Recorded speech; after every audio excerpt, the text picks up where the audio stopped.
This is the story of something I never believed in, until it happened to me. It's called The Door to Nowhere, and I'm going to tell you everything, just the way it happened. Listen carefully, because once you hear it, you'll never forget. It all began last year when I moved to a small town to live with my uncle after my parents passed away. His house was old, like really old. Wooden floors that creaked even when no one was walking on them, windows that whistled in the wind, and a smell of dust and something else I couldn't place. The house had been in our family for generations. My uncle used to say it was full of stories. I didn't care much. I just wanted peace and quiet. But that changed the day I found the door. It was a rainy Thursday afternoon. I was cleaning the attic, moving some old boxes, when I noticed something strange behind a tall shelf. I pulled it aside, and there it was, a door. A wooden door, dark red, with a brass handle. But here's the thing. It was built into the wall in a place where there should have been nothing.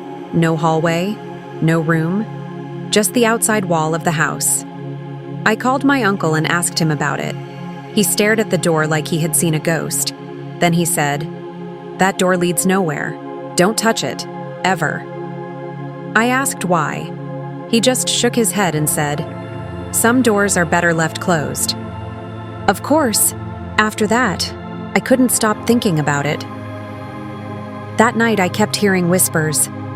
I thought it was just the wind or my imagination, but the whispers were coming from the attic.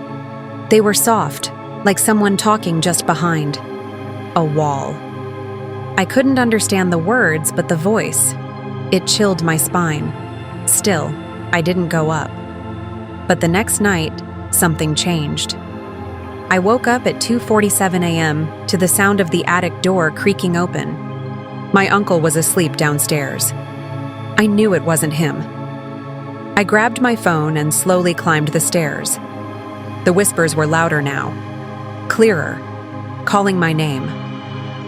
When I reached the attic, the air felt heavy. My breath came out in white puffs, like it was winter, and the door, the red door, was wide open. Inside was only darkness, no light, no floor, just a thick, endless black. But the whispers came from in there, calling me again and again, sweetly, like a mother calling a child. I should have shut the door and left, but something pulled me closer, a feeling I can't explain. I stepped inside, and everything changed. I found myself in a hallway, long, narrow, and lit with flickering lights.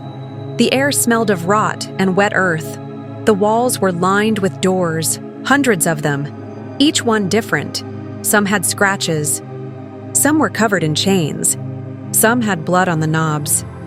Behind each door, I heard things. Screams, cries, laughs that didn't sound human. And then I saw her. A girl in a white dress, long black hair covering her face.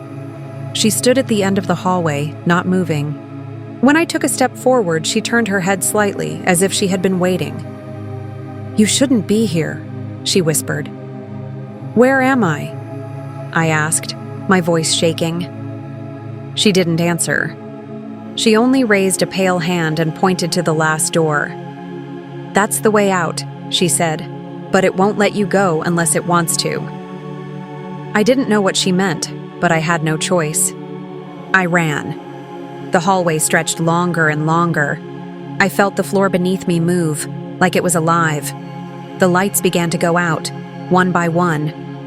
And then the doors began to open. From them came creatures I can't describe. Twisted bodies, eyes too, big for their faces, mouths that never closed.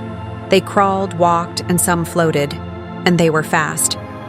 I reached the final door just as one of them grabbed my ankle. I kicked, screamed, and pulled the door open. And I fell. Straight through the attic floor. I landed hard on the wooden boards, coughing and crying.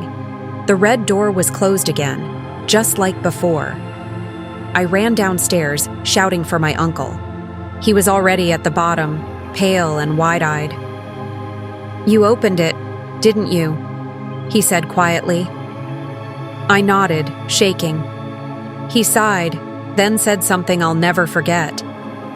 "That door is older than this house, older than this land.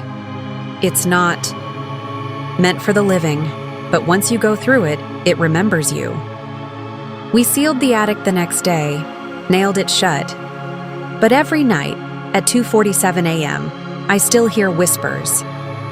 Sometimes, I dream of the hallway. Sometimes, I see the girl in the white dress standing at the foot of my bed. And sometimes, just sometimes, I wake up and find the attic door open again. So, if you ever find a door where there shouldn't be one, don't open it. Don't listen to the voices. Don't let curiosity pull you in.